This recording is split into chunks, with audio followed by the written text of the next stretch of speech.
a few nights ago, I woke up in a pool of sweat. I had a horrible nightmare. I dreamt that it was a nightmare. I dreamt that something happened to one of my brothers, right? A tragic event happened to one of my brothers. And it was one of those nightmares that felt so fucking real, right? I woke up and I thought it actually happened. I thought something happened to one of my brothers, right? So I was this close to picking up my phone and calling my brother, right? Until I realized that he's still under the mind control of the Jehovah's Witness organization, right? He's still brainwashed. So I couldn't call him because I remember clearly that I am an imposter. I'm a whistleblower. I'm against the organization. I have nothing to do with the organization. I have nothing to do with the Jehovah's Witness organization, and I never will ever again, right? But it's sad what this religion does to people, to its members. It's sad how religion divides families when in reality it's supposed to unite people, right? Religion is never supposed to separate friends, separate families. It's supposed to unite people, not separate, right? So I had this horrible nightmare a few nights ago, and I couldn't even call my brother just to make sure that he was all right, right? Couldn't even do that. Now, some of you Jehovah's Witnesses, you might be saying to yourself, we're in the time of the end, supposedly, right? Supposedly, we're in the time of the end, and Jerron decided to leave the Jehovah's Witness organization. He decided to become an apostate. Now, we're in the time of the end. We're so close. We're in the last days. And now Jerron decides to leave the organization. Why? Why? Right? So, you're probably a Jehovah's Witness asking yourself this question, right? And for me to answer that question, let me start off by telling you, we are not in the last days. We are not in the times of the end, right? If you want to play that card and go that route, how long have they been saying that shit, right?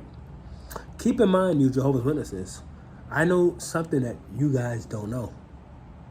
I've done my research, right? I've done my research. And when I did my research, I said, oh, this is why they don't want people to talk to apostates.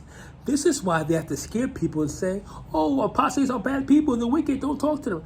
This is why, because all along, the apostates had it right. All along, the opposers, the former Jehovah's Witnesses, had it right. They were right all along. And this is why they have to scare Jehovah's Witnesses into not talking to former members. Because if Jehovah's Witnesses knew what I knew, right? And it's a blessing and a curse. When you found out the truth about the truth, it is a fucking blessing and a curse at the same time. It's a blessing because your eyes are finally woken. You realize that, hey, this is a man-made organization. Everything you ever been taught was a lie. And you realize that Satan is not on the outside. If anything, he's on the inside of this organization, because this organization, the higher-ups, they're covering up pedophiles, right? They know that there's plenty of elders. They know that there's plenty of minister servants and elders that are pedophiles, and they're just keeping it hush under the table, right? They're covering it up. They don't want the average Jehovah's Witness person to know this. Because if they found out about this, there would be no witnesses. Because I don't know about you guys, but I cannot and I will not support an organization that protects pedophiles. I will not do that. So they have to scare you Jehovah's Witnesses to say, oh, don't talk to former members. Do not talk to apostates. They're all lies. They're just trying to take you away from Jehovah. No. When in reality, your governing body leaders, they are lying to you, right? And this is the best part of all. Right? The truth will always come out. So that means that if I'm lying, then eventually I will be known as a liar, or if the governing body leaders are lying, then eventually they will be known as a liar. But either way, the truth will come out, right? Now, I have nothing to lie about. If you use your common sense, if you're a Jehovah's Witness watching this, right?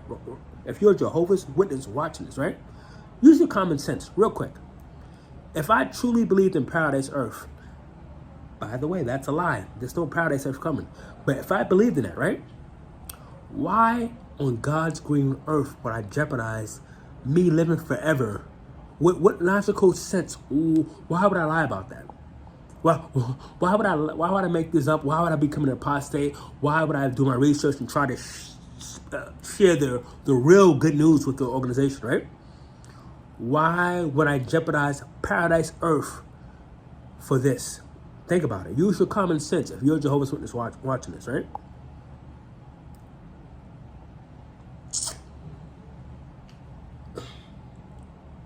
Now, I love my family to death, right? When I was to fellowship, right? When I was to fellowship, and I've accidentally stumbled upon some information that I wasn't intentionally looking for, right? I wasn't intentionally looking for apostate material, but I stumbled upon some material, and I said, hold on, whoa, what's this, right? And then the first thing that came to me was, hold on, you know what? The governing body leaders, they warn about this. They warn about this apostate material. This could be lies, right? But when you keep hearing the same story from literally thousands of different people, thousands, not dozens, not hundreds, but thousands of people that they have been molested, that they have run to the elders, that they have been sexually abused by elders, right?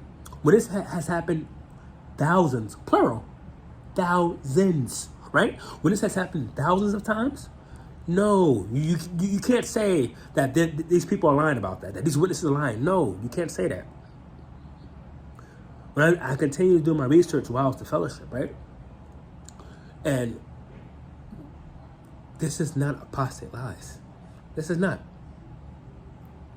When you see a fucking video of your own governing body leader lying to you, right? Jeffrey Jackson. This is the thing. Anyone can look this up. Any Jehovah's Witness can look this up on YouTube. Jeffrey Jackson, Australian Royal Commission, right? Any Jehovah's Witness can look this up. You will see that he clearly lied under oath. Now, growing up as a witness, I was always taught that the governing body leaders were the only true spokesman for God, right, on earth. That this was the true religion, and that the governing body were the only spokesman for God, right? Why is it that Jeffrey Jackson has lied under oath? And he said, we're not the only true spokesman for God. There are other ones out there. I'm like, huh? What? There's other ones out there? So there's other people in other religions that speak for God? You said that this was the one and true religion. That's what these governing body leaders are telling people. But in court, he's saying something else. Right? And then you have the thousands of CSA cases around the entire world. Around the entire world where elders are hiding this information, where the governing body leaders are hiding this information from their members. But check this out. It's on the news. It's on the news. You can look it up on Google or YouTube. It's everywhere now, right? You could type in Jehovah's Witness CSA cases, and you will be surprised at what you find out. And this is not apostate lies. Your governing body leaders will say, "Oh, this is apostate lies." No, it's not. No, it's not. So, once I was to fellowship and I stumbled upon this information, right? I had two options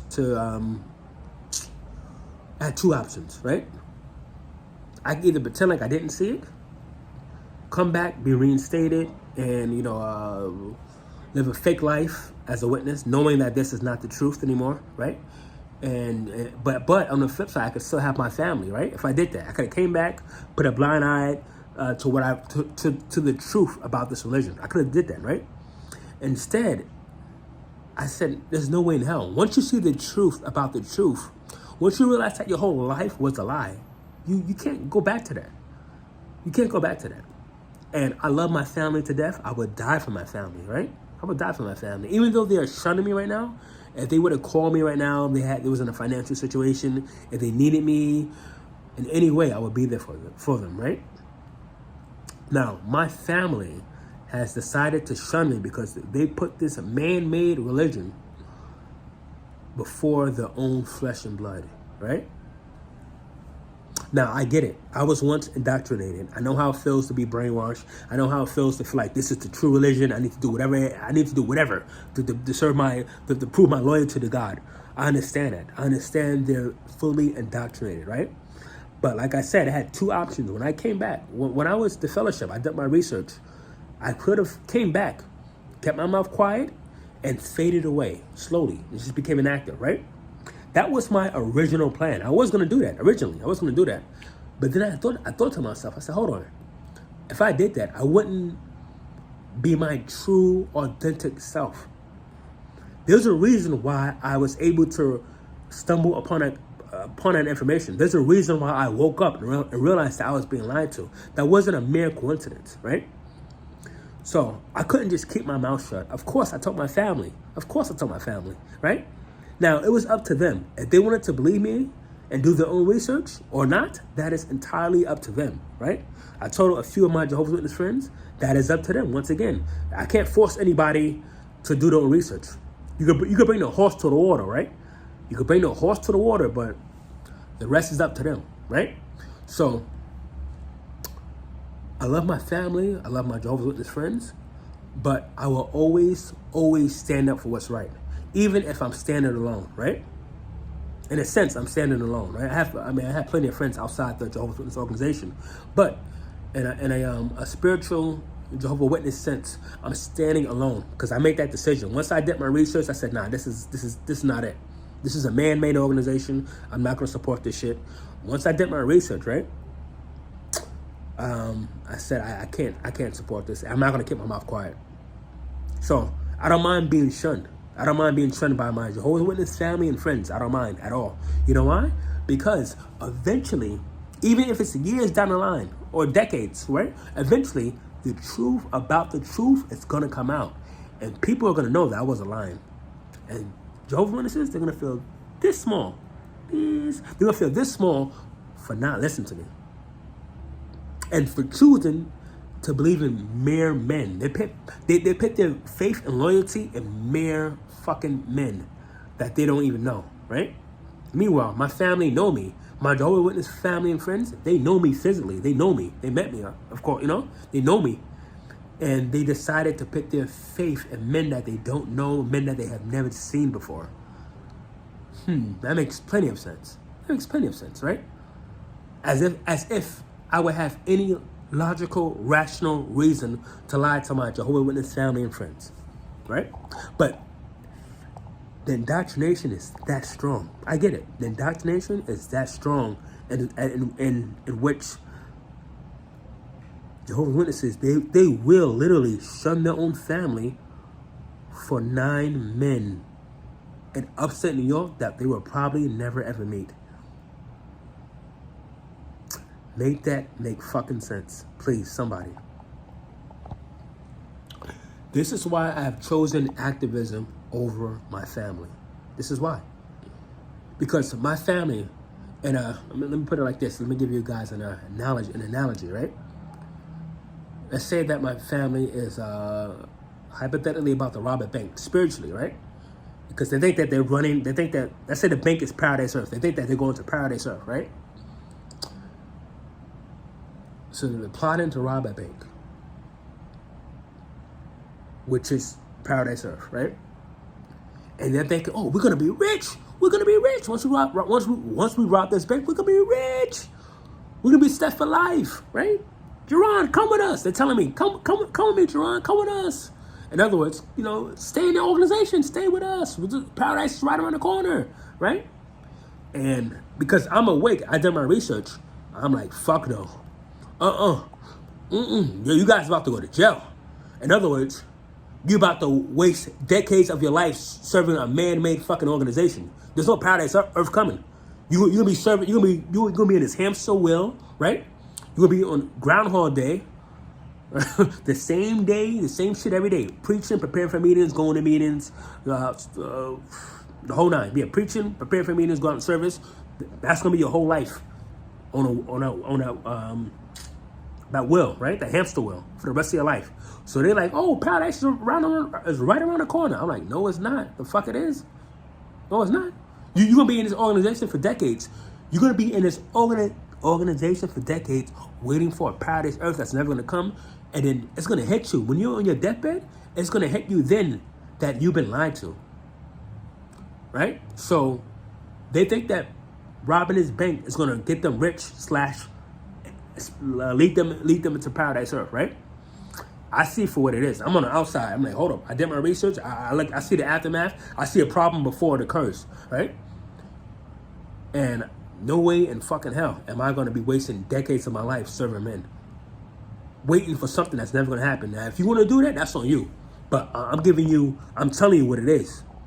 I'm telling you what it is. And every Jehovah's Witness should be able to do the research outside the organization. But they can't. They can't. I wonder why. I wonder why. If you're Jehovah's Witness watching this, I wonder why you can't do your research outside your organization if it's the truth, right? It's supposed to be the truth. So why can't you explore every option there is? If this is the truth, it should bring you back to this organization. If this is the truth, right? But maybe your leaders are just too scared that you guys may see the truth about the truth, right? Now, a time has to come. A time has to come when Jehovah's Witnesses, when they have to use their common fucking sense. You know, no disrespect. But if you're a born in Jehovah's Witness, right? Let's say in your 20s or 30s, by the time you're in your 60s and 70s, where's your common sense? Where's your logic? If your leaders are telling you, oh, it's right around the corner. Paradise is right there. I can see it. It's right around the corner. If you're in your 20s or 30s, listen to this, right? And by the time you're in your 60s and 70s, if something will click that you probably been lied to, right? If they say it's right around the corner and 40, 50 years pass and it's still not here, then maybe you've been duped. Maybe you've been played. Maybe you've been lied to, right? That's a possibility. But Jehovah's Witnesses, they don't leave it. They don't let that be a possibility. There is no plan B for Jehovah's Witnesses. All they see is paradise earth. They don't think, oh, maybe this might not work out. Maybe these guys, these governing body leaders, maybe they are modern day Pharisees. Maybe. See, Jehovah's Witnesses, they don't think long term. They don't think long term. And it fucking kills me that a lot of them, just like in the past, a lot more, they're going to waste decades waiting for something that's never going to happen. They're going to be on their fucking deathbeds in their 70s and 80s, devoting their entire life to this man-made organization on this hamster wheel, right? Preaching, preparing for meetings, going to meetings. Like I said, Groundhog Day. It's the same day every day. That's your life. It's a routine. Preaching, going to meetings, preparing for meetings. That's your life. You have 50 more years of that. Until the day that you die, that's your fucking life. That's your life. So, that is why I've chosen activism over my family. Just because I see my family going a horrible route, they want to waste their life away serving mere men. They want to throw away decades of their life away, waiting for a paradise earth that's never going to come. So be it. We're in the Bible. I'd like to know, where in the Bible does it say that we need to serve mere and perfect human beings? Where in the Bible does it say this? You can't even find the words governing body leaders in the Bible. And you know what's funny, Jehovah's Witnesses? This is what I find hilarious. I love this. These leaders of yours, right?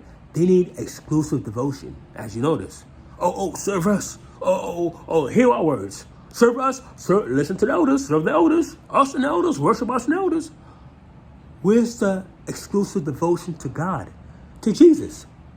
Now, if they were true leaders, if they were true prophets, if they were true spokesmen of God, right? For God, they would be humble enough to say, you know what? We don't want any devotion. We don't want anybody serving us, worshiping us. No.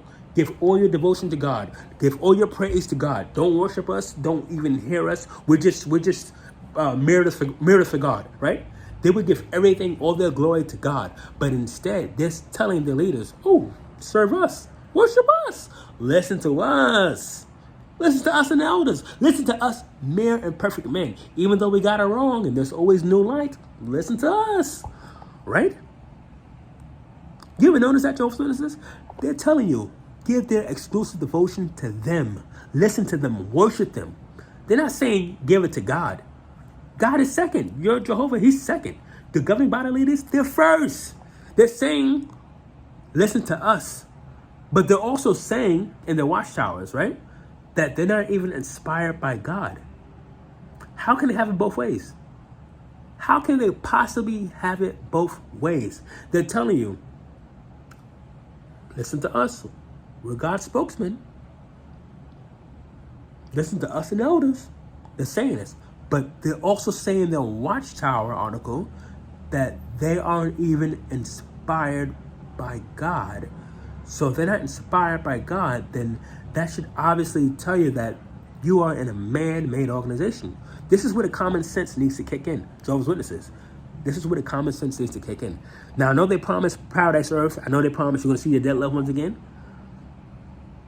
Has it ever occurred to you that that is something that they're just telling you because they want you to worship them? How can you justify that these men are actually God's servants? Where in the Bible does it say that you can't even have beards? Where in the Bible does it say that you can't celebrate birthdays? Where in the Bible does it say that you can't wear well-suited suits, right? They make up all these man-made rules. By the way, where in the Bible does it say that you can't even associate with non-believers? You can't marry non-believers. Where in the Bible does it say this? Jehovah's Witnesses, your governing body leaders are completely isolating you from everybody else on the face of the planet. They want you to only associate with their own people. Why is that? If Jesus Christ did the exact opposite, right? Remember, Jesus loved everybody. Prostitutes, tax collectors, everybody, right? Me personally, I love everybody. Now, even though I'm a whistleblower, I'm an apostate. If I saw a Jehovah's Witness crossing the street and they were about to get hit by a car, you best believe I would run. I would try my best to save them, right? I would push them out the way. If I get hit by a truck or a car, then so be it. So be it. Hopefully we both will make it alive, right? We both will make it out alive. But if I saw a Jehovah's Witness crossing the street about to get hit by a truck, I would run out of my way. I would risk my life to try to save him because I love everybody. And apostates, we are not these evil, horrible people like your governing body leaders portray us to be. We're not. Because if we were, I wouldn't be wasting my time making this video. I'm only making this video to help you, Jehovah's Witnesses, think for a change. Think for yourself. Your governing body leaders, your leaders are telling you, don't think for yourself.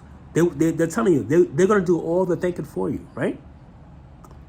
And it's easier to control somebody once that person is doing the thinking for you, right? Oh, don't think. We'll think for you. Just listen, obey, and give us some donations, right? Jehovah's Witnesses, please use your common sense.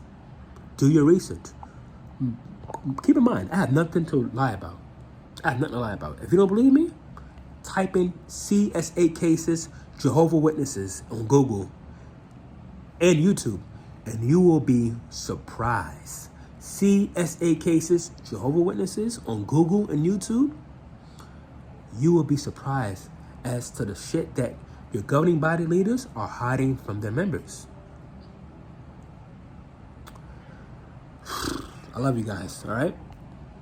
I just want to encourage Jehovah's Witnesses to do your own research. The last thing you guys want to do, is realize that I was right 40, 50 years from now, right? And you're in your 70s and 80s. You're an old person and your life is pretty much done away with. That's the last thing you want to happen. I'm telling you right now, that's not happening with me. That's not happening with me. I don't serve men. I'm enjoying my life right now, right? I know paradise earth is not coming. I know that death, I know that one day I'm going to eventually die. I already know that, right? But at least I'm not lying to you guys, telling you, oh, you're going to live forever. You're going to live forever. Meanwhile, I say this in every video, you will not find the two words paradise, earth together. The word paradise is found 4 times in the Bible, right? And if you look at the entire context, you will see that it is used in a heavenly sense. Not in an earthly sense. It's used in a heavenly sense. Paradise, earth, Armageddon, not coming. Not coming, guys. Hate to tell you how it is. It is not coming. Your governing body leaders, I think it started with Charles Russell, if I'm not mistaken. But one of the 2 founders, he brought up that nonsense. Oh, paradise, you're going to live forever in paradise. You know why? Because he wanted to bring people inside this organization so that people could serve him. People could serve the governing body leaders. This organization is a high control religion. The Jehovah's Witness organization is a high control religion based on fear. That's how they control you. Fear. Oh, if you don't listen to me, if you don't listen to us governing body leaders, if you don't serve us, you're going to die. You're going to die. How come you can't just be a good person? How come you can't be a good person and believe in God and still live forever on paradise earth? Well, supposedly paradise earth, right? How come they got to say, oh, if you want to live forever, you got to serve us. You got to listen to us. You got to pay us. You got to donate some money to the organization, right? Why is that, Jehovah's Witnesses? Why? Now, I heard that they have a new thing set up financially where people are making monthly payments to the organization, right? Where people have their bank accounts set up to pay the organization monthly. That's a new thing, I heard, right? Jehovah's Witnesses, you remember the scripture when Jesus walked in the temple, right? And he saw that the Pharisees, either the Pharisees or the Sadducees, right? They were trying to profit inside the temples. They were trying to profit financially, right? Inside the temples, inside the house of worship. What did Jesus do? He was flipping tables over, right? How dare you do this in the house of my Father? But yet, your governing body leaders, they have talks, they have videos about making monthly payments to the organization. When Jesus was out there flipping tables, when people were trying to profit. If these governing body leaders don't sound like modern day Pharisees, guys, it's time to wake up, Jehovah's Witnesses. It's time to wake up. Like I said, if you don't believe me, type in CSA cases on Google and YouTube, and you will be surprised as to what pops up. If you think I'm lying, test the waters. I encourage you, test the waters. Type in CSA cases, Jehovah's Witness CSA cases on Google and YouTube, and you will be surprised to the thousands of cases that come online, that come up. You will be surprised. Like I said, I would not support an organization that is run by men, and I would not support an organization that protects pedophiles. Do your research, Jehovah's Witnesses. Now, my family, as to my family, I love my family, but this is why I'm an activist. Because it is more important to tell the truth. It is more important to warn others so that they don't waste their entire life serving a man-made organization. That's more important than having a superficial relationship with my blood, my own blood. I'm not doing that. I won't do that. I won't do that. Now, I love my blood. Like I said, I'll die for them, but it's up to them to wake up from this organization. One thing I'm not going to do, I'm not going to be fake. You know why? Because that's how the Watchtower wins. The Watchtower, they want their people, they want people who know the truth about the truth to still be in it. Because they threaten them. Oh, if you ever leave us, then we're going to take away your family and friends. We're going to take away your Jehovah's Witness family and friends. Well, guess what, Watchtower? Take them the fuck away. Take them away. Because the people who are meant to be in my life, they're going to love me. They're going to want me unconditionally. They're not going to want me because I'm in a fucking man-made religion. So take them the fuck away. Take my mom, my 2 brothers, take all my Jehovah's Witness family, take them away. That doesn't work on me. You're not going to try to manipulate me to stay in the fucking organization. That's not going to work with me. All right? So, Jehovah's Witnesses, once again, do your research on the CSA cases. Look on YouTube, look on Reddit, look on Google. You will see I'm not lying. I love you guys. Take care.